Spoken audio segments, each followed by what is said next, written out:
Lori Loughlin seemed pretty certain that not taking a plea deal for the college scandal could see her get off any charges.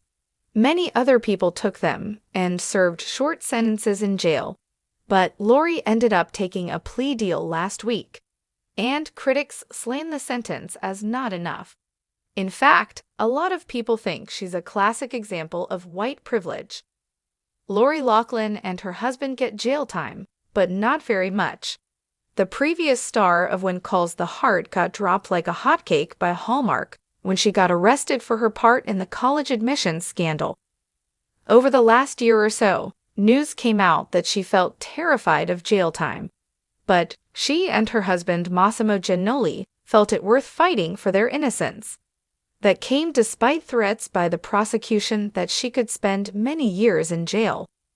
Recall, she and her husband got accused of paying $500,000 in bribes for her daughter's acceptance into USC.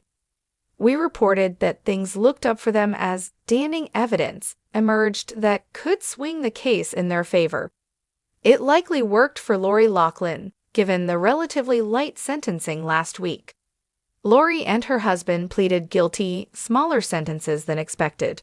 Probably encouraged by the evidence that helped their case, Lori took a plea deal, ET Online reported.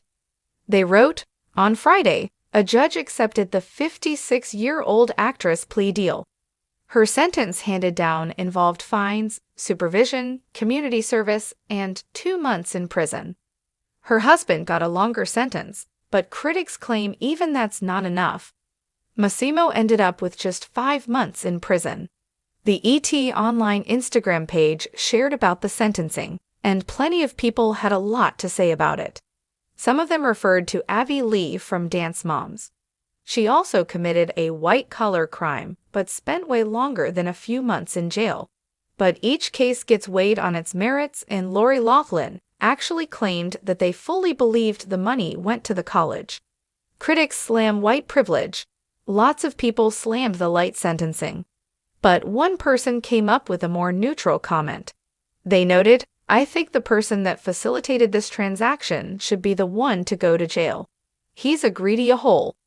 Well, it was his own statement of admission that helped with the lesser sentence. But critics don't care about that. All they know is, a rich person paid a bribe and got off lightly. https://www.instagram.com/cekba2hu3q/?source equals ig_web_button_share_sheet. One critic said of Lori Loughlin and her husband, how do you feel about the students that worked hard to go to that school? They noted others lost their spot at the college because of 2 entitled people. They added, shame on them, noting they should get way heavier sentences. Another person noted, and this, folks, is what we call white privilege. Well, plenty more similar allegations came out in the comments.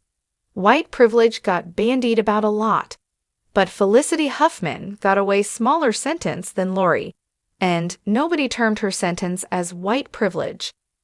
It seems anger about Lori Loughlin might also relate to current politics.